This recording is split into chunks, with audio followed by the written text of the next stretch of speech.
मुंबई से तुम्हारे गांव पहुंचते पहुंचते 2-2.5 घंटे लगेंगे। वक्त बहुत कम है, काम बहुत ज्यादा, इसलिए बिना वक्त बर्बाद किए बताओ, ये रति तुम्हें कहाँ मिली थी और कब मिली थी?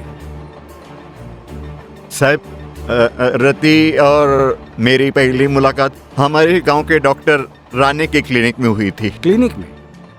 जी, 7-8 साल पहले की बात है। मैं ट्रैक्टर से नीचे उतरता था, गिर गया, एक गुल्ले की हड्डी टूट गई। वो राणे डॉक्टर ने मेरा ऑपरेशन किया।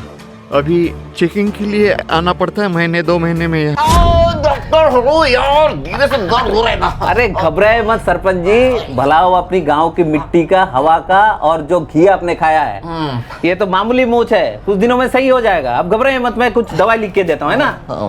घबराइए मत, तुम्हारा क्या जाता है डॉक्टर, तो फिर मैं चलता हूँ। हाँ, अरे सुनिए, अभी आप निकल सकते हैं, लेकिन 4-5 दिन कंटिन्यूसली आपको यहाँ आना होगा, सिकाई और मालिश के लिए, और कुछ एक्सरसाइज भी बता दूंगा, वो करते रहना। रति जी, ये जरा दवाई निकाल के देना डिस्पेंसरी से, और इनकी सिकाई और मालिश कराती रहना, है ना? और कुछ एक्सरसाइज भी बता दूंगा, वो भी कराती रहना, है ना? जा। डॉक्टर। हाँ जी। ये रति है, हमारे यहाँ काम करती है, बेचारी अनाथ है। आज से ये आपका ख्याल रखेगी, अब बिल्कुल परेशान मत हो, आपका मूड सही हो जाएगा, है ना? हाँ जी। साहब, रति सीरत और सूरत से बहुत अच्छी लड़की थी। उसके दिन रात सेवा करने से ही मैं ये लंगड़ते हुए भी चल सकता हूँ, हाँ, वरना नहीं चलता था। रति बेटा, तुझे आता जादू है, बहुत अच्छा लगता है, तू मालिश करती है तभी। आप ना ऐसे आते रहा करिए, तो मैं ना आपकी मालिश करके आपका सारा दर्द निकाल दूंगी। बेटा मतलब तुझे किसने सिखाया ये सब? मुझे डॉक्टर साहब ने सिखाया। अरे वाह, होशियार है। उसके पहले मैं उससे जानता तक नहीं था, लेकिन जब भी वो सामने आती थी तो एक ऐसा लगाव मन में उत्पन्न होता था। ऐसा लगने लगा कि नहीं, ये अपनी कोई बेटी जैसी है।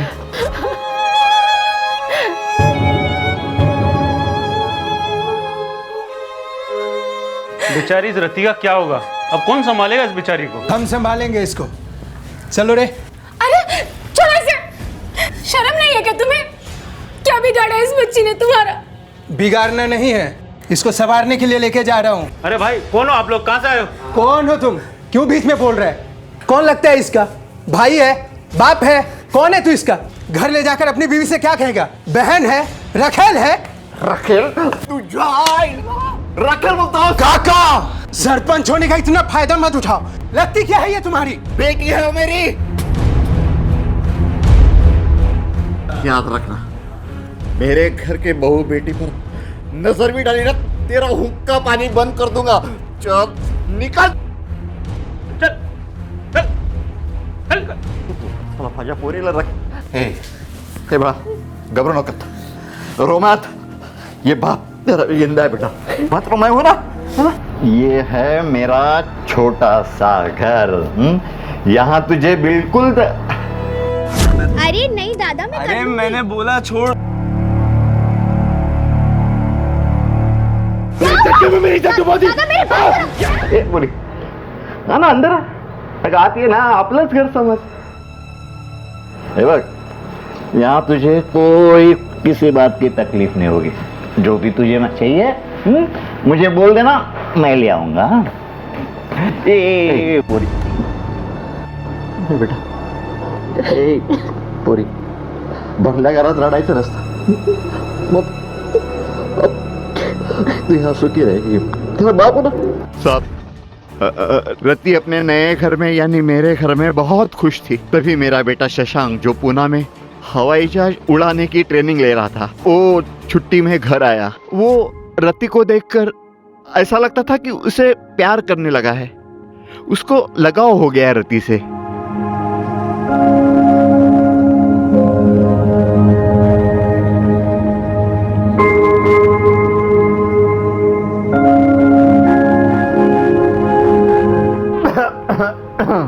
अरे बाबा, आप कब आए?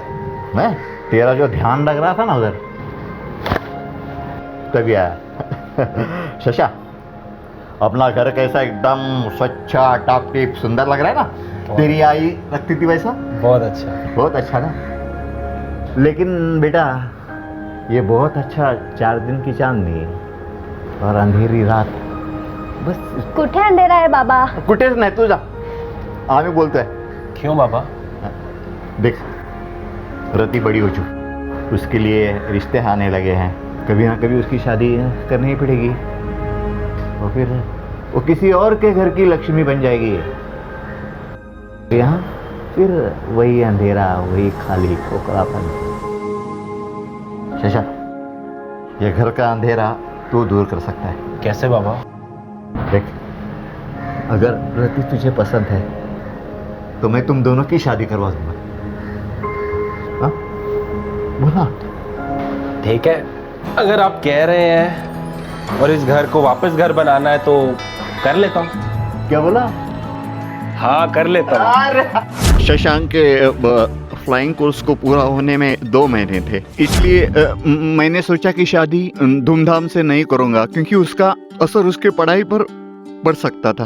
फिर मैंने दोनों को भगवान के सामने खड़ा किया और माला डलवा दी और घर में ही शादी कर दी उन दोनों की। सोचा था शशांक की नौकरी लग जाएगी तो पूरे गांव को न्योता दूंगा, लेकिन इंसान के सब सपने कहाँ पूरे होते हैं साहब। घर में खुशियों की बजाय मातम ने पैर फैलाने शुरू कर दिए साहब। ये तुम्हारे ऊपर बहुत अच्छी लगेगी। ये तो हो गया मेरा गिफ्ट, तुम्हारा गिफ्ट। माझा गिफ्ट का है? वैसे आज तुम बहुत खूबसूरत लग रही हो। चलो मेरा गिफ्ट दो।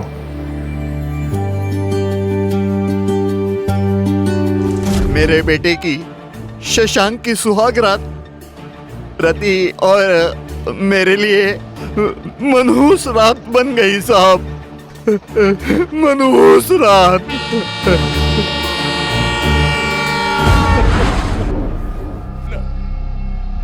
जवाब कर दो। अरे नहीं दादा, मैं अरे मैंने बोला छोड़।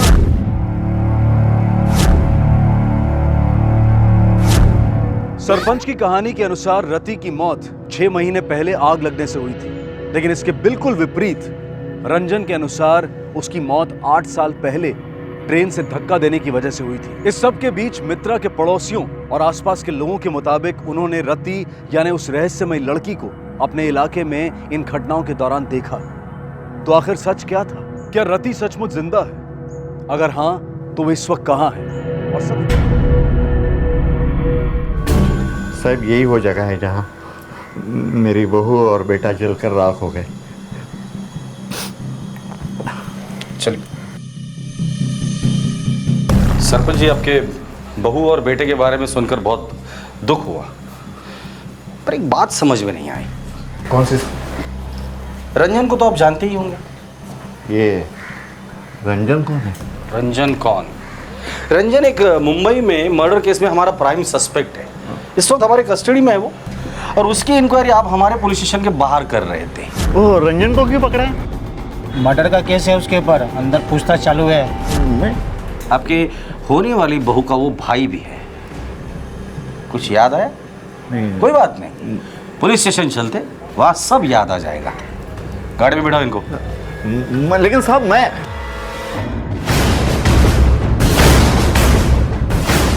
मात्रे इन्हें लगा हम यहाँ पिकनिक मनाने आ रहे हैं, तो रास्ता काटने के लिए इन्होंने एक कहानी हमें सुनाई।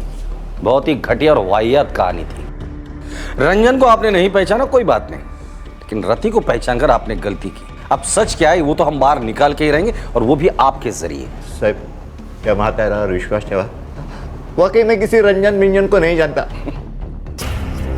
मात्रे, शादी में जो बाराती आते हैं ना, उनमें कुछ खास रिश्तेदार होते हैं जिनको रिक्वेस्ट करनी पड़ती है, मिन्नतें करनी पड़ती है कि भाई खाना खा लो, खाना खा लो। बिना खातिरदारी के ये खाना नहीं खाएंगे। डोंट वरी सर, इनकी ऐसी खातिरदारी करूंगा कि पूरी बारात के लिए बना खाना ये अकेले ही खा जाएंगे और फिर सिर्फ सच उगलेंगे। मैं सच पुलिस को ऐसा लग रहा था कि सरपंच ने उनसे जो कुछ भी कहा था वो झूठ था, लेकिन सवाल यह उठ रहा था कि अगर सरपंच ने झूठ बोला था तो क्यों। और सवालों की फेहरिस्त में सबसे ऊपर सवाल यह था कि रंजन, उसकी बहन और इस सरपंच का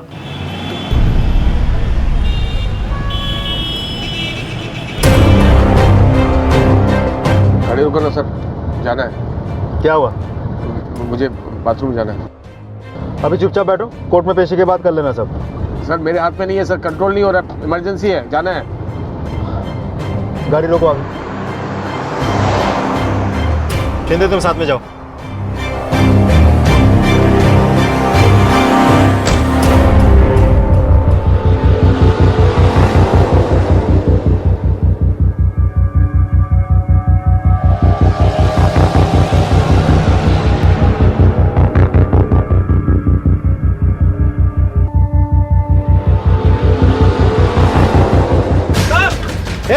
शिंदे रोको उसे।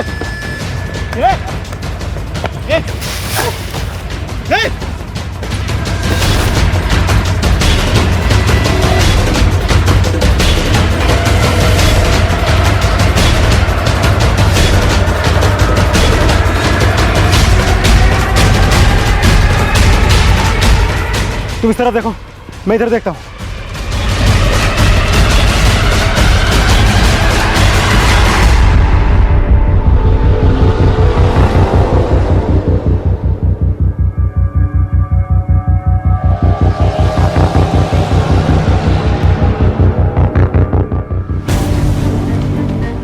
रति?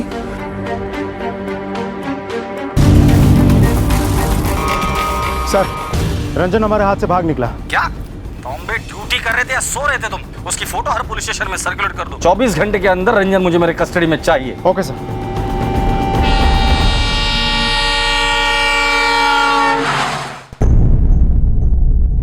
देखो, तुम समझने की कोशिश करो, मुझे ये काम अभी करना है।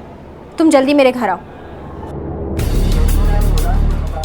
ओके ठीक है, उस लीड को फॉलो करो तुम। तांबे को पलक से रिलेटेड कोई लिंक मिली है? ये लो प्रॉपर्टी के पेपर्स, अच्छे से चेक कर लो और जल्द से जल्द मेरे अकाउंट में पैसे ट्रांसफर कर दो, मुझे बहुत ज़रूरत है। अभी एडवांस दे देता हूँ।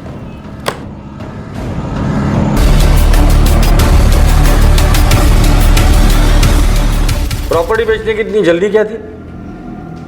क्योंकि सर मुझे वो घर मनहूस लगने लगा था, इसलिए मैंने सोचा कि यहाँ की सारी प्रॉपर्टी बेचकर मैं कहीं और शिफ्ट हो जाऊँ। कहा रंजन के साथ? नहीं सर, मेरा उससे कोई कांटेक्ट नहीं है और ना ही कोई रिश्ता है।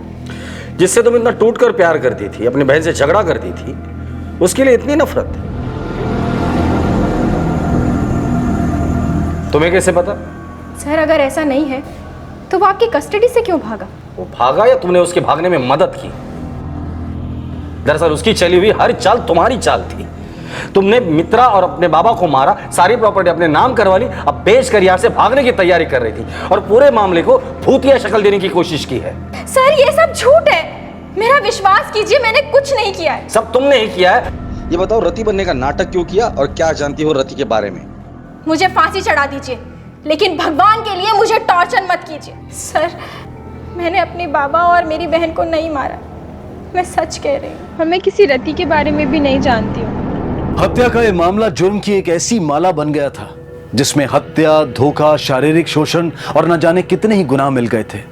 और इस कहानी में रंजन की बहन रति एक ऐसा किरदार बनकर सामने आई थी जो सबसे ज्यादा रहस्यमय थी। और जुर्म की इस माला को तोड़ने के लिए और इससे जुड़े सवालों के जवाब पाने के लिए यह जरूरी हो गया था कि सबसे पहले रति की कहानी को सामने लाया जाए। मैंने पाप किया है, मैंने बहुत बड़ा पाप किया, मैंने पाप किया है, माफ कर दो, माफ कर दो मुझे, माफ कर दो, माफ कर दो, माफ कर दो, माफ कर दो, माफ कर दो, माफ कर दो मुझे, पाप किया मैंने पाप किया, माफ कर दो।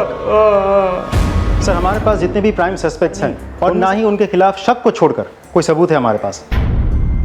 मुझे लगता है इस केस से जुड़ी कोई ना कोई कड़ी है जो हमसे छूट रही है। इस केस को पहले से स्टडी करते हैं। हमारे सामने ऐसे हालात पैदा किए जाते हैं जिससे हमें यह लगे कि ये दोनों मर्डर्स किसी आत्मा ने किए हैं। इस केस के 3 प्राइम सस्पेक्ट हैं। एक रंजन जो हमारी कस्टडी से भागा है, दूसरा मित्रा का पति प्रशांत, और तीसरा मित्रा की बहन पलक। इस पलक का रंजन के साथ अफेयर, इसीलिए पलक और मित्रा के बीच झगड़ा हुआ था।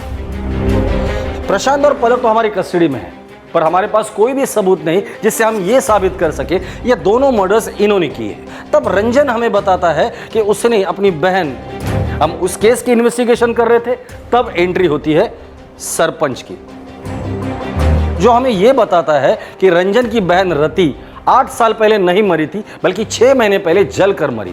हमें बार बार यह बताने की कोशिश की जा रही है कि यह सब कुछ किसी आत्मा ने किया हुआ है, जबकि आत्मा पर हम लोग विश्वास करते भी नहीं और करेंगे भी नहीं। ये रति और शशांक, इनकी पोस्टमार्टम रिपोर्ट तुम लोगों ने खुद चेक की थी? यस सर, दोनों बॉडीज पूरी तरह से जल चुकी थी। पर ये शिनाख्त किसने की थी? सरपंच ने सर। सरपंच, याद है उसने क्या कहा था हमसे? मेरे बेटे की, शशांक की सुहाग रात रति और मेरे लिए मनहूस रात बन गई साहब। याद है हमने ट्रेन में एक थियोरी बनाई थी कि हो सकता है रति ने अपनी मौत का नाटक किया हो, इसीलिए वो मुंबई में दिखाई दे रही है। पीएसआई म्हात्रे को कांटेक्ट करो, उसे कहना गांव के आसपास जितने भी मॉर्ग रूम हैं वहां जाके पता करें कि उस मॉर्ग से कोई लाश या लाशें गायब हुई है क्या। अगर इसका जवाब हमें मिल जाता है ना, तो समझ लो ये केस हमने क्रैक कर दिया।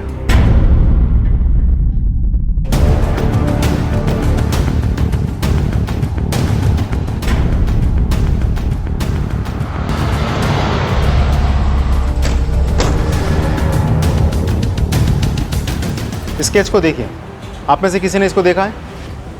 सब बिलीवर सर, हमने इसे नहीं देखा है। ध्यान से देखिए, आप लोगों में से किसी ने इसको देखा है?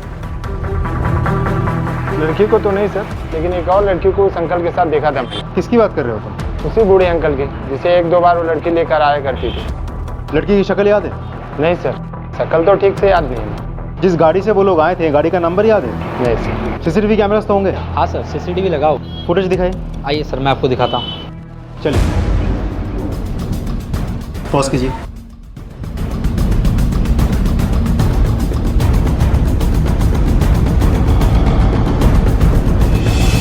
हाँ, एक गाड़ी का नंबर लिखो, MH02 2111। मुझे इस गाड़ी की सारी डिटेल्स चाहिए। सर, एक लीड मिली है। एक लड़की को सरपंच के साथ उसी लॉज में देखा गया जहां वो ठहरा हुआ था, और इंटरेस्टिंग बात यह है कि उसका फ्लैट मित्रा के फ्लैट के एरिया में ही है। नाम क्या है उसका? जी, मेरा ही नाम सीमा पवार है। मैं भी उसी गांव से हूँ। मेरे पिताजी और सरपंच अंकल दोनों बहुत अच्छे दोस्त हैं। वो जब यहाँ पे ट्रीटमेंट करवाने के लिए आए थे तो मैंने ही उनकी हेल्प की थी, क्योंकि इससे पहले मुंबई कभी नहीं आए थे। स्केच को देखिए, आप जानती हैं इस लड़की को? जी सर, मैंने इसे देखा है। उस दिन उनके साथ ये भी थी। आपसे कुछ पूछताछ करना। अरे कितनी बार पूछताछ करना है? जब देखो पूछताछ करना है। मैंने पहले भी आपसे यही कहा था और अब भी वही कह रहा हूँ, रति मेरी होने वाली बहू थी जो अब मर चुकी है। सरपंच जी, ये तांबे ना, इसे झूठ बोलने वाले लोग बिल्कुल पसंद नहीं है, और उम्र का लिहाज वो बिल्कुल नहीं करता, बड़ी बेरहमी से मारता है। आपका रिमांड मेरा बयान बदल सकती है या नहीं? कोशिश तो करो।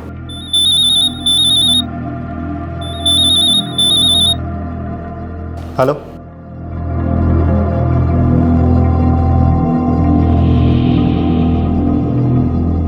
सरपंच, ये खुशखबरी है आपके लिए। गांव के जिस मॉर्ग से आपने एक लाश खरीदी थी ना, उसे लोकल पुलिस ने पकड़ लिया है। हड्डी पसली एक की है, जेल में बैठ के रो रहा है। अब फैसला आपका, सच बोलना है या हड्डी पसली तोड़ दूं? साहब, रति को खुश रखने के लिए उसे मैं अपने घर ले आया, लेकिन मुझे क्या पता था कि मेरा बेटा इंसान नहीं, राक्षस है।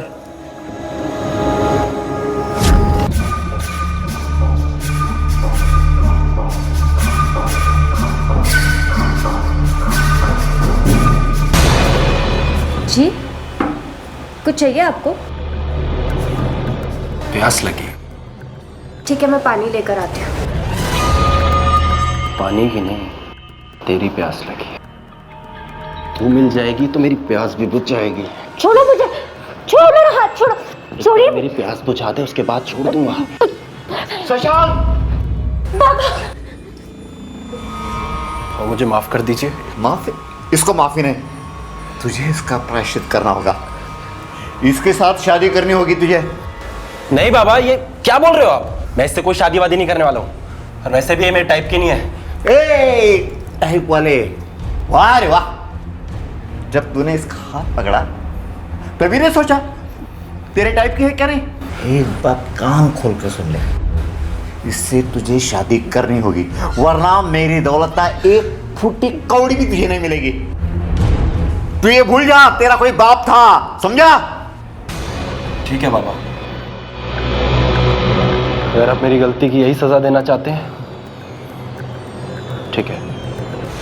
अपना फ्लाइंग कोर्स खत्म करने के बाद इस लड़की से शादी करने के लिए तैयार हूं। कर्मचाऱ्यांना अटक, सोल्यामा फटकवलं पाहिजे। लाच मागतायत, गरिबांची कामं। बाबा बाबा, मुझे आपसे बहुत जरूरी बात करनी है। आओ ना, आ बैठ बैठ बैठ बैठ, बोल। बाबा, मैं आपसे एक सच बताना चाहती हूँ। बोल बेटा, कौन सा सच? वो सच जो आप जानने के बाद शायद मुझे अपने घर की बहू कभी स्वीकार नहीं करेंगे बाबा।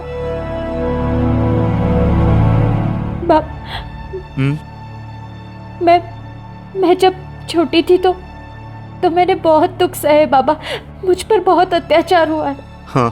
बचपन में मामा ने मुझसे जबरदस्ती करने की कोशिश की, और फिर नासिक में लल्लन ने। यहाँ जब मैं आपसे मिली तो उम्मीद की एक किरण दिखाई दी, लेकिन जिस डॉक्टर ने मुझे बचाया था वही। जैसे तूने सरपंच जी की सेवा और इलाज किया है ना, वैसे मैं चाहता हूँ कि तू मेरी भी सेवा और इलाज कर। डॉक्टर साहब, लेकिन उन्हें तो चोट लगी थी ना, आपको तो कहीं भी चोट नहीं लगी है। चोट? क्या किया आपने? आज से मैं तेरा मरीज और तू मेरी डॉक्टर। सेवा में कोई कमी नहीं आनी चाहिए, समझ? सुनिए, खोलिए, ऐसा पाप मत कीजिए, वो बच्ची है। हाँ, वही दवाई लेते रहना। एक चाहिए, प्लीज, मेरी बात तो कभी सुनते नहीं। एक कितनी बार समझाया तुम्हें? लो, भुगतो। पेट से है ये। क्या बक रही है? सच कह रही हूँ। चल हट, चल मेरे साथ, चल। नहीं, चल मेरे साथ। जा रही हूँ। सुनो, सुनंदा, चाय पिला दे जल्दी। रति, चाय लाना।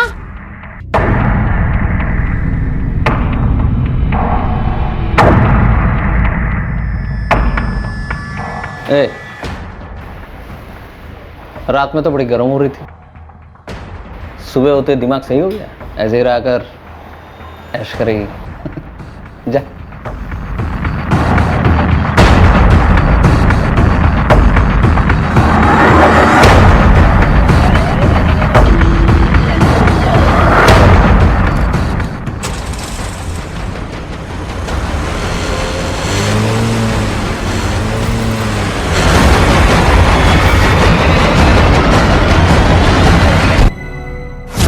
बाबा, अब बताइए, क्या इतना सब कुछ होने के बाद अभी भी आप मुझे अपने घर की बहू स्वीकार करेंगे? मेरी एक बात ध्यान देकर सुन, ये बात तुझे किसी को भी बोलनी नहीं है, शशांक को भी नहीं।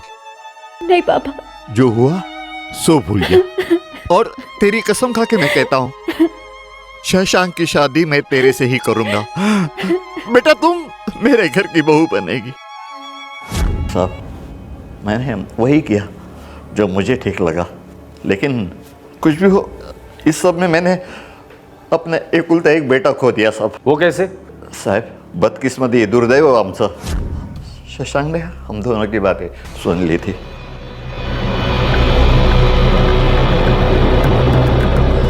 वो इस बात का फायदा उठाना चाहता था। वो शादी से पहले ही रति से शारीरिक संबंध रखने के लिए उसे ब्लैकमेल करता था साहब। पुलिस की तमाम कोशिशों और सरपंच के बयान ने यह साबित कर दिया कि वो रहस्यमय लड़की यानी कि रति अब भी जिंदा है। अब पुलिस के सामने बस एक ही चुनौती थी, रति को ढूंढना और उसे गिरफ्तार करके यह पता करना कि उसका और उसके भाई रंजन का मित्रा और मित्रा के पिता की हत्या से क्या संबंध है। मैं रति और रंजन का पता चाहिए।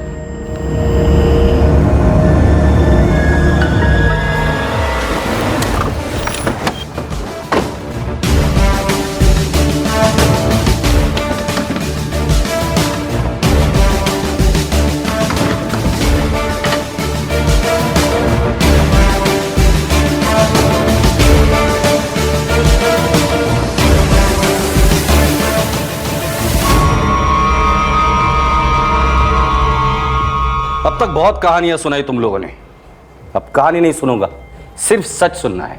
ए चल शुरू हो जा, बोल। हम दोनों भाई बहन एक दूसरे से बहुत प्यार करते थे।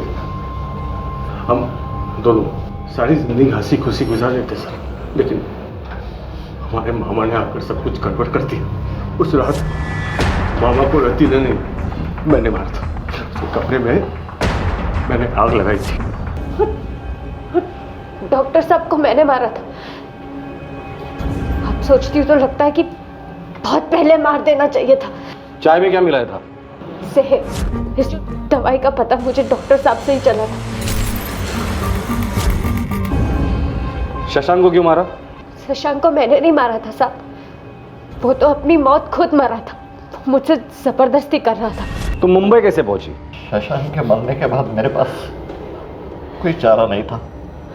ये मुर्गी बिना कुछ करे दुख पे दुख भोगे जा रही थी। सर वो केयर टेकर को बहुत मैंने दारू पिलाई, कुछ पैसे लिए और लाश खरीद ली। लाश को घर ले आया और शशांक के साथ फिर से जला दिया और मैंने गाँव वालों से कह दिया कि आग में शशांक और मेरी बहू जल के हो गए साहब। सरपंच काका ने मेरा मुंबई में रहने का इंतजाम करवा लिया था। तब एक दिन अखबार में मैंने मित्रा के किए कारनामों पर एक लेख पढ़ा था, उसमें दादा की फोटो भी छपी थी। दादा दादा, मैं जिंदा हूँ दादा। दादा मैं आ रही हूँ आपके पास। दादा ने कहा था कि मित्रा उनसे उनकी मरी हुई बहन यानी कि मुझसे बातें करवाती थी। मैं ये सोचकर दंग रह गई थी साहब कि मेरे जिंदा होते हुए वो मेरी आत्मा से दादा को कैसे बात करवा सकती है। तब मैंने दादा से मिलने का फैसला किया और मैं मुंबई आ गई सरपंच काका के साथ। वैसे भी सरपंच काका को मुंबई अपने इलाज के लिए आना ही था। यहाँ पर हम आए और सीमा से मिले। इत्तेफाक से सीमा का घर मित्रा के घर के पास ही था। मुझे जैसे ही मौका मिला मैं दादा से मिलने चली गई। सर, जब मैंने रति को अपनी आंखों के सामने खड़ा पाया जिंदा, तो मेरे होश ही उड़ गए सर। पिछले 8 साल की पूरी तस्वीर मेरे आंखों के सामने आ गई। रति को चलती ट्रेन से धक्का देने के बाद जब मुझे मेरी गलती का एहसास हुआ तो मेरा मन हाथ में हिलाने से भर गया था सर। मेरी एक छोटी सी गलती ने रातों की नींद हराम करती थी सर। मैं प्रायश्चित करना चाहता था सर। मैं अपनी बहन से बात करना चाहता था, मैं बहन को पाना चाहता था फिर से। फिर अचानक एक दिन मुझे पता चला कि मुंबई में एक औरत मित्रा नाम की है जो आत्माओं से कांटेक्ट कराती है। फिर मैंने 7 से 8 साल उस औरत की सिर्फ इसलिए गुलामी की सर ताकि वो मेरी मरी हुई बहन से बात करा सके। और जो मैंने पाप किया था उसकी मैं माफी मांग सकूं मेरी बहन से। उस औरत ने मुझे अपनी बहन से बात भी करवाया सर। तो मुझे यकीन हो गया सर कि मेरी बहन मर चुकी है और मैं उसकी आत्मा से बात कर रहा हूं। लेकिन जब रति को मैंने सामने देखा तो मुझे एहसास हुआ कि उस औरत ने मुझे बेवकूफ बनाया था सर। वो औरत उसका बाप दोनों मिलकर मुझे बेवकूफ बना रहे थे सर। अगर वो दोनों मुझे बेवकूफ नहीं बनाते सर, मैं अपनी बहन को खोज निकालता।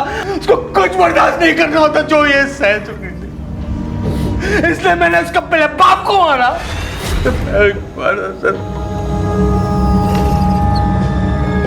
ये सब आपको पता था ना? देखो, तुम लोगों के साथ जो कुछ भी हुआ वो गलत था, लेकिन तुमने जो किया वो भी गलत था।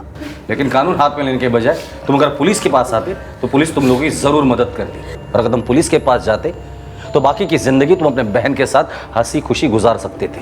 वो अपनी जिंदगी जेल के सलाखों के पीछे बिताना। मुझे माफ कर, मुझे माफ कर दे रति, मुझे माफ कर दे, अपने भाई को माफ कर दे। हम जिस दुनिया में रहते हैं, जिसमें जीते हैं, ठीक उसी दुनिया में एक दूसरी दुनिया भी है जो कि उतनी ही भरी हुई और आबाद है जितनी कि हमारी दुनिया। और इस दूसरी दुनिया से हमारी इस दुनिया का और हमारी जिंदगी का गहरा संबंध भी है। और वो दूसरी दुनिया है हमारे दिमाग की दुनिया, जो हर तरह के विचारों से और भावनाओं से आबाद रहती है। अच्छे विचार, बुरे विचार, शक, लालच और इंसानी सोच से जुड़ी हर भावना हमारी इस दिमागी दुनिया में रहती है और लगातार हमारी जिंदगी को प्रभावित भी करती रहती है। अगर विचार और भावनाएं सकारात्मक हैं, सही हैं, तो उनके प्रभाव भी सकारात्मक और अच्छे ही होते हैं। लेकिन अगर विचार गलत या दूषित हैं तो उसका प्रभाव हमारी जिंदगी को भी दूषित कर देता है और कई मामलों में बर्बाद भी, जैसा कि मित्रा, रंजन, प्रशांत और इस कहानी के अन्य किरदारों के साथ हुआ। इन सब की सबसे बड़ी गलती ये थी कि इन्होंने अपने दिमाग में उठने वाले गलत करने के विचार के सामने हथियार डाल दिए और उसी गलत विचार ने इनकी जिंदगी तबाह कर दी। हत्याओं की इन गुत्थियों को सुलझा लिया गया, लेकिन रंजन अपने अपराध बोध का सामना नहीं कर पाया और अपना मानसिक संतुलन खो बैठा, और उसका इलाज इस वक्त एक मानसिक चिकित्सालय में चल रहा है। रति पर अदालत में केस फाइल कर दिया गया है, जिसमें उसकी पैरवी के लिए एक एनजीओ ने उसकी मदद की पेशकश की है। हम उम्मीद करते हैं कि रति को अदालत से इंसाफ मिले और हमें इस कहानी से एक सबक। इसी विचार के साथ अब मैं अनूप सोनी आपसे विदा लेता हूं। फिर मुलाकात होगी अगले एपिसोड में एक और चौंका देने वाले केस के साथ। तब तक अपना और अपने परिवार का ख्याल रखें और देखते रहें crime petrol dial 100।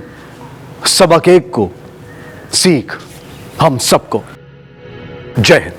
If you want to enjoy more crime files content like this, please subscribe to our channel and click the bell icon.